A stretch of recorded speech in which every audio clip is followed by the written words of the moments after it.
Hello नमस्कार साथियों, आप सभी कैसे हैं। आप सभी का अनूप मैथ 2.0 क्लासेस पर स्वागत है। मैं आज आप सभी को अभाज्य विधि से गुणनखंड निकालना बताऊंगा। जैसे कि आप सभी लोगों को सामने लिखा हुआ है कि अभाज्य गुणनखंड कैसे निकाला जाता है। आज के आप सभी लोग वीडियो में जानेंगे कि अभाज्य विधि से गुणनखंड कैसे निकालते हैं और इसे किस प्रकार से हल किया जाता है। तो यदि आप क्लास 10th के स्टूडेंट हैं तो आप सभी लोग देखिएगा, आप लोगों के लिए वीडियो ये बहुत ही लाभदायक होगी, जिससे कि आप सभी लोगों को बोर्ड में अच्छे से नंबर मिलें। इसमें से आप सभी लोगों के बोर्ड में कुछ क्वेश्चन आते हैं। जैसे कि पहला क्वेश्चन है हमारा, निम्नलिखित संख्याओं को अभाज्य गुणनखंड के गुणनफल के रूप में लिखो। तो आप लोगों को ये क्वेश्चन समझने चाहिए। और यदि आप सभी लोग इस वीडियो को देख रहे हैं तो आप सभी लोग वीडियो को प्लीज़ फुल वॉच करें। यदि कोई भी आप लोगों को दिक्कत हो रही है तो आप सभी लोग कमेंट बॉक्स में कमेंट करके ज़रूर बताएं, जिससे हमें पता चले कि आप सभी लोगों को वीडियो अच्छी लग रही है। चलिए, क्वेश्चन नंबर हमारा पहला है कि निम्नलिखित संख्याओं के अभाज्य गुणनखंड के गुणनफल के रूप में लिखो। जैसे कि हमारा क्वेश्चन नंबर 1 है, कह रहा है 140। इसे आप किस प्रकार से अभाज्य गुणनखंड के रूप में लिखेंगे। तो चलिए मैं आप सभी लोगों को बता रहा हूँ। सबसे पहले हम इधर लिख ले रहे हैं 140 और उसके बाद में हम इसे लासा के तरीके से इसे भाग देंगे। देखिए इस संख्या को हम कैसे काटें। शुरुआत करते हैं 1 से। देखिए एक संख्या से काटने से कोई इसमें अंतर नहीं आता, इसलिए हम लोग एक संख्या से नहीं काटते हैं। बाकी हम सीरियल वाइज यानी क्रमबद्ध तरीके से काटा जाता है। जैसे 1 2 3 इस तरीके से काटे जाते हैं, संख्याओं को डिवाइड किया जाता है। चलिए अब आपको बता रहा हूँ। जैसे कि 1 से काटेंगे तो कोई फ़ायदा नहीं, फिर मैं काट रहा हूँ। 1 से काटेंगे तो इसे ज्यों का त्यों हम लिख देंगे। फिर इसे 2 से काटेंगे तो देखिए 2 सत्ती 14, जीरो उतार लिया। फिर देखिएगा 2 से काट रहे हैं तो 2 तियाँ 6, 2 पंचे 10। फिर उसके बाद में आप इसे 5 से काटिएगा, 5 सत्ते 35, क्योंकि ये 3 से कटेगा नहीं, और 7 एकम 7। तो देखिए इस विधि से ही बस हम अभाज्य गुणनखंड के गुणनफल को रूप में लिखते हैं। चलिए ये लिखने के बाद में हम 140 लिखने के बाद में यही हम उतार देंगे। देखिएगा हमने लिख दिया 1 × 2 × 3 × 2 × 5 × 7। देखिए जो है कि हमारा यही इस सवाल का करेक्ट आंसर हो गया। मतलब इस सवाल को आप किस प्रकार से लगाएंगे आप सभी लोगों को पता चल गया होगा कि देखिए 140 को किस प्रकार से हल किया जाता है। सबसे पहले हम 1 से भाग दिए। चलिए अगर जो ये क्वेश्चन नहीं समझ में आया, चलिए अब आप सभी लोग क्वेश्चन नंबर 2 की ओर चलिएगा। आप लोगों के सामने लिखा हुआ है, जैसे कि हमारा क्वेश्चन नंबर 2 है 156। इसे आप किस प्रकार से हल करेंगे। देखिए इससे भी हम वही विधि अपनाएंगे अपनी। 156 लिखते हैं और इसे डिवाइड किया जाता है। देखिए सबसे पहले 1 से करेंगे तो कोई फ़ायदा नहीं है। देखिए 2 सत्ती 14 होते हैं, बचा हुआ 1 है, हो गए 16, 2 अट्ठी 16 हो जाएगा। फिर इसे हम 2 से भाग देंगे तो 2 तियाँ 6 और 2 नवा 18 हो जाएगा। फिर हम इसे देखिए 3 से काटते हैं, 3 एकम 3, 3 तिरिका 9 हो जाएगा। और उसके बाद में 13, तो आप सभी लोग जानते हो कि ये अभाज्य संख्या है तो स्वयं से कटती है ये, तो आप इसे 13 लिख दीजिएगा। तो देखिएगा ये 156 का हमारा अभाज्य गुणनखंड हो गया हमारा 2 × 2 × 3 × 13। देखिए यही हमारा अभाज्य गुणनखंड हुआ। 156 का अभाज्य गुणनखंड किस प्रकार से निकाला जाता है अब आप सभी लोगों को समझ में आ गया होगा। चलिए अब आपका क्वेश्चन नंबर 3 है हमारे, इसलिए देखिए ये जितने मैं सवाल बता रहा हूँ ये सभी एनसीईआरटी सिलेबस से रिलेटेड हैं, क्लास 10th के हैं, और आप सभी लोग ज़रूर देखें और ज़्यादा से ज़्यादा लोगों के पास हमारी वीडियो को शेयर करें, जिससे अन्य लोगों को भी फ़ायदा मिल सके। चलिए हमारा क्वेश्चन नंबर 3 है 3825 यानी 3825। इसे किस प्रकार से हल किया जाएगा। देखिए इसे भी हल करने के लिए मैंने बताया है आपको कि अभाज्य विधि से किस प्रकार से निकालते हैं। तो देखिए मैंने लिखा यहाँ पास 3825। अब इसमें देखिएगा, देखिए आप सभी लोगों को पता होना चाहिए कि संख्याएं काटी कैसे जाती हैं। देखिए आप लोगों को मालूम होगा, जैसे यहाँ पास 4 लिखा होता तो सम संख्या होती है, तो ये जो सम संख्या होती है 0 हो, 2 हो, 4 हो, 6 हो, 8 हो, किसी संख्या होती हैं, सम संख्या होती हैं, तो हमारी 2 से कट जाती हैं। यदि नहीं पता है आप सभी लोगों को तो आप सभी लोग प्रैक्टिस करिएगा, जब प्रैक्टिस करेंगे तो आप लोगों को आ जाएगा। चलिए अब आपको बता रहा हूँ इस संख्या के अंत में कितना है 5, तो ये हमारी 2 से कटेगी, नहीं कटेगी क्योंकि ये विषम संख्या है, तो ये हमारी विषम संख्या से ही कटेगी। इसे 3 से काटना चाहें तो आप देखिएगा 3 कम 3 6, हाँ देखिएगा 3 से कट जाएगी। तो देखिए सबसे पहले हम 3 से स्टार्ट कर रहे हैं, तो देखिए 3 एकम 3, 3 दूनी 6, 3 सत्ती 21, 3 पच्चे 15। फिर हम इसे 3 से काटने की कोशिश कर रहे हैं, 3 चक्कू 12, 3 दूनी 6, 3 पच्चे 15। अब देखिए ये 3 से कट जाएगा क्या, नहीं कटेगा, तो अब आप इसे किस प्रकार से काट सकते हो, 4 से। 4 से तो ये कटेगा ही नहीं क्योंकि ये विषम संख्या है, तो 5, देखिए 5 अट्ठे 40 और पचम 25 होता है। फिर देखिए हम 5 से काट रहे हैं, 5 एकम 5, 5 सत्ते 35 और फिर 17 एकम 17 हो जाएगा।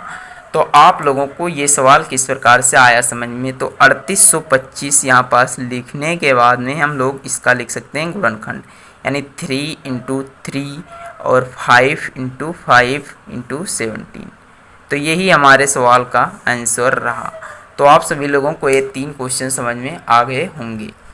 देखिएगा हमारा क्वेश्चन नंबर 4 है, कह रहा है कि 5005 को अभाज्य गुणनखंड विधि से हल करिए। तो देखिएगा मैंने आप लोगों को बताया है अभी पिछले की वीडियो में कि इसे किस प्रकार से हल किया जाएगा। तो देखिए जिस संख्या के अंत में 5 दिख जाए, हमें 0 दिख जाए, वो संख्या 5 और 3 से कट जाती है। तो देखिएगा इससे हम काट रहे हैं, सबसे पहले 5 से काटिएगा इसे, 5 एकम कितना होता है 5, और फिर ये 2 जीरो उतार लिया, फिर ये 5 एकम 5। फिर देखिए हम आप इसे किस प्रकार से काटेंगे, देखिएगा 1001 है, तो ये हमारा 2 से कट जाएगा, नहीं कटेगा, 2 से कहाँ कट जाएगा, 3 से भी नहीं कटेगा। तो ये जो है कि आप सभी लोग सवाल लगाइएगा। चलिए जैसे कि आप सभी लोगों को ये क्वेश्चन मैं होमवर्क के रूप में दे रहा हूँ, ये मेरा क्वेश्चन जो है होमवर्क के रूप में है, और आप सभी लोग इसका जो है कि अभाज्य गुणनखंड में कमेंट बॉक्स में बताइएगा। और ये बहुत ही इम्पोर्टेंट है, बोर्ड परीक्षा की तरह से भी आप सभी लोगों को ये क्वेश्चन देखने को मिलेगा। तो आप सभी लोग ये क्वेश्चन ज़रूर लगा कर आइएगा और हमें कमेंट बॉक्स में इसका आंसर चाहिए। ओके, चलिए आपका क्वेश्चन नंबर 5 है, कह रहा है कि 7429 कितना 7429। देखिएगा आप सभी लोग हमारे हिसाब से ये भी क्वेश्चन करके लाइएगा होमवर्क के रूप में, तो ज़्यादा अच्छा रहेगा, क्योंकि आप लोग प्रैक्टिस तो करते नहीं हैं। यदि आप प्रैक्टिस करते तो आप सभी लोगों को ये क्वेश्चन बहुत ही अच्छे तरीके से आ रहे होते। चलिए देखते हैं, ये भी बता दें कि ना बताया जाए। चलिए ये भी आपका क्वेश्चन होमवर्क के रूप में रहेगा। मैंने आपको ये 2 क्वेश्चन होमवर्क के रूप में दिए हैं आज, तो आप सभी लोग इनका आंसर कमेंट बॉक्स में ज़रूर बताइएगा। ओके, चलिए अब मैं आप सभी लोगों को बता रहा हूँ। चलिए हमारा क्वेश्चन नंबर 3 कह रहा है इसमें कि निम्नलिखित युग्मों के एचसीएफ और एलसीएम ज्ञात करो तथा इसकी जांच करो कि 2 संख्याओं का गुणनफल बराबर होता है एचसीएफ और एलसीएम के। देखिएगा इस क्वेश्चन में कह रहा है कि जो ये दी गई संख्या है इसे इस प्रकार से हल करो कि संख्याओं का गुणनफल उसके एचसीएफ और एलसीएम के क्या होना चाहिए, बराबर होना चाहिए। तो इस क्वेश्चन को आप किस प्रकार से हल कर रहे हैं तो मैं आपको बता रहा हूँ। चलिए देखिएगा, चलो आप सभी लोगों को हल करके बता रहा हूँ। देखिए आप सभी लोगों को सबसे पहले तो एक फार्मूला पता होना चाहिए। देखिए इस प्रकार के क्वेश्चन हम लोगों ने क्लास 8 में बहुत लगाए हैं, तो एक फार्मूला भी हमने पढ़ा है। क्या पढ़ा है कि पहली संख्या इनटू दूसरी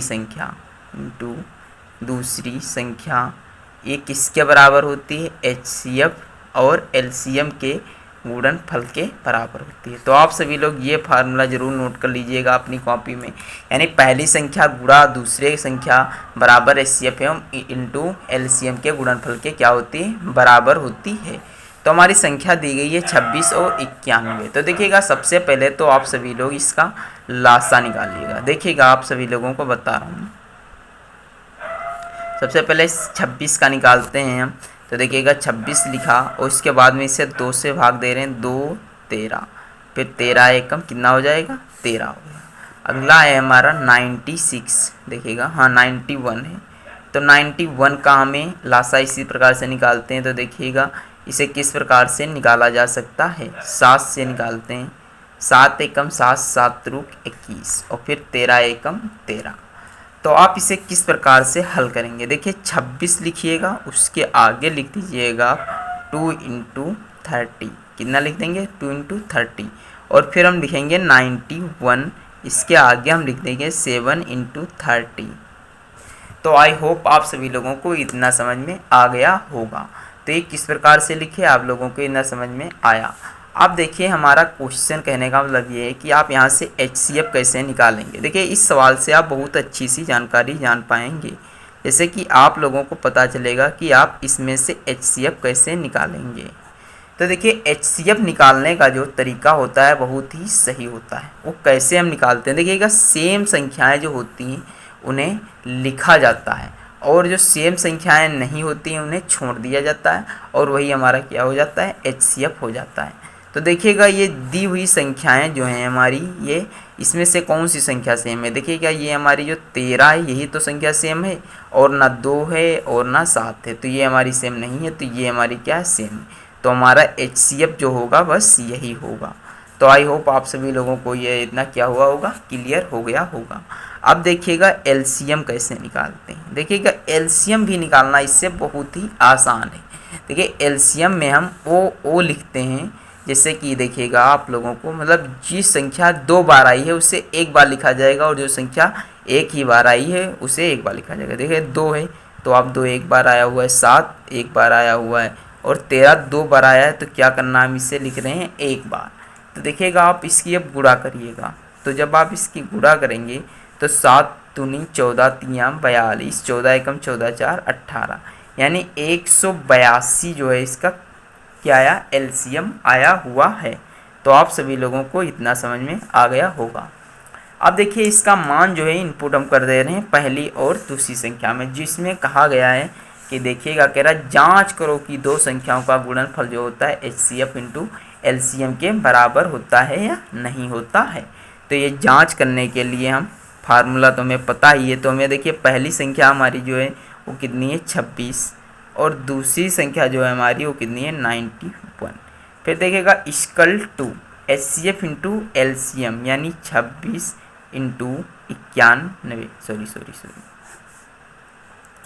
26 इंटू 91 इक्वल टू, देखिएगा HCF जो हमारा आया हुआ है फार्मूला में कहा गया, देखिएगा ये फार्मूला पहली संख्या इंटू दूसरी संख्या बराबर होगी किसके? HCF एंड LCM के।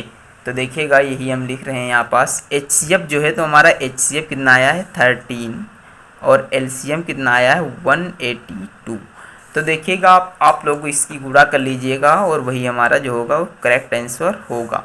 चलिए या कहो तो गुणा करके भी बता दें। चलिए नहीं, आप लोग ये तक होमवर्क 3 क्वेश्चन मैंने दिया है, तो आप सभी लोग इसे होमवर्क में फुल रूप में करके आइएगा। यदि आप सभी लोगों ने हमारी वीडियो को यहाँ तक देख ही लिया है तो प्लीज़ चैनल को सब्सक्राइब कर दें। धन्यवाद।